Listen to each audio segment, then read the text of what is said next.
In today's video, I'm going to teach you how to delete a payment ledger entry in ERPNext. We'll walk through the process slowly and clearly, so even if you're new to ERPNext or to accounting modules in general, you'll be able to follow along without any trouble. Before you start, make sure you're logged into your ERPNext account and that you have the proper permissions to delete payment entries. Usually, this means you need accounting or admin rights, because deleting financial records can affect your reports and balances. Once you're on the ERPNext home screen, the first thing you'll do is go to the accounting section. Look for the accounting option in your main navigation bar or sidebar. Go ahead and click on accounting to open up the different accounting related modules and reports.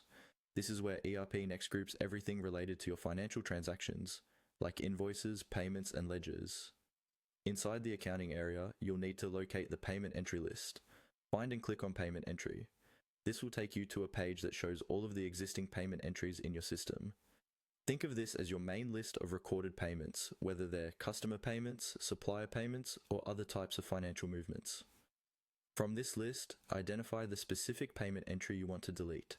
It's important to double-check details such as the date, the party, and the amount, so you're absolutely sure you're working with the right entry. Deleting the wrong payment could cause issues with your reconciliation or your financial reports.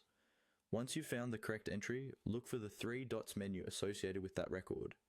This is typically shown as a small icon with three vertical or horizontal dots, often called the More Options menu. Click on the three dots to open the context menu for that payment entry. This is where ERPNext hides additional actions you can perform on that record. In the menu that appears, you should see an option labeled Delete. Click on Delete to request removal of that payment ledger entry. Depending on your system's configuration, ERPNext may ask you to confirm the deletion. If a confirmation message appears, read it carefully to make sure you're deleting the correct record, then confirm. In some cases, you may notice that the delete option doesn't appear at all. This can happen if there are no eligible entries left to delete, if the entry is linked to other documents that prevent deletion, or if your user role doesn't have permission. In the example shown, there are no remaining entries available for deletion, which is why the delete option does not show.